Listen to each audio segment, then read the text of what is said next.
आज की मांग 289, 289। बेंजामिन फ्रैंकलिन कोई फेमस विचारक, उनका ये हम सभी के लिए अति उपयोगी सूत्र है। अज्ञानी होना उतनी शर्म की बात नहीं है। यदि हम किसी बारे में नहीं जानते हैं, वो इतनी शर्म की बात नहीं है जितना कि सीखने की इच्छा ही न रखना। समझना, सीखना जीवन के लिए अत्यंत जरूरी है, स्पेशली राइट नाउ।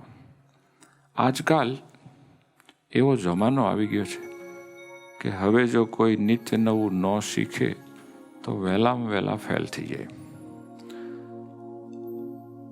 आजकल हर रोज कुछ न कुछ नया सीखते रहना चाहिए, समय के साथ चलते रहना चाहिए। फिर वो धंधा की बात हो, नौकरी की बात हो, घर काम की बात हो, व्यवहार की हो, अथवा आध्यात्मिक मार्ग भगवत भजन की बात हो। यहाँ भी जमाना के साथ साथ हम सभी को कोई न कोई चेंज लाना पड़ता है। यदि हम न करें तो हम भी रसप्रद भजन भक्ति परायण नहीं रह सकते। देखिए न, टेक्नोलॉजी जैसे जैसे आगे बढ़ती है तो हमारा ध्यान भजन का माध्यम भी बदल रहा है। पहले जब धुन भजन होता था तो 2-3 जो पुराना वाजिंत्र था वही बजता रहता था। आजकल डिशुंग डिशुंग डिशुंग बहुत कुछ आ गया। देखिए न, पहले ध्यान भजन करने के लिए केवल भगवान का एक चित्रामण स्वरूप मिलता था। आजकल विविध प्रकार का फोटो, वीडियो, एल्बम, अद्भुत म्यूजिक के साथ कीर्तन, सब कुछ मिल रहा है। तो जमाना के साथ हम सभी को चलना चाहिए और चलते रहते हुए भी परम सिद्धांत को पकड़ के रखना चाहिए।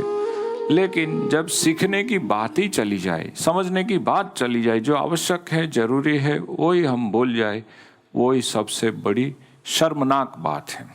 हाँ, वो भी एक बात मुझको बता देना चाहिए कि यदि मैं नया नया जानना, सीखना और कुछ न कुछ करने का जज्बा कंट्रोल में न रखूं, या तो जरूरी बिन जरूरी के बीच में बांटता न रहूं, तो जानने की इस दुनिया में इतनी प्रकार की माहिती भरी पड़ी है, इसका कोई एंड ही नहीं है। केवल जानने और जानने में ही मर जाऊंगा। वो भी एक समझना चाहिए कि हमारे लिए इतना ही आवश्यक है, इससे ज्यादा नहीं। अब जो जाना है उसको प्रैक्टिकल करने में समय देना चाहिए। खास करके हम जैसे भगवत भक्तों के लिए, जो भजन के लिए, सत्संग के लिए, व्यवहार के लिए, नौकरी धंधे के लिए कुछ समझना जानना जरूरी है, तो चलो उतना सीख लो, समझ लो। बाद में अब प्रैक्टिकल करने की जरूरत होती है।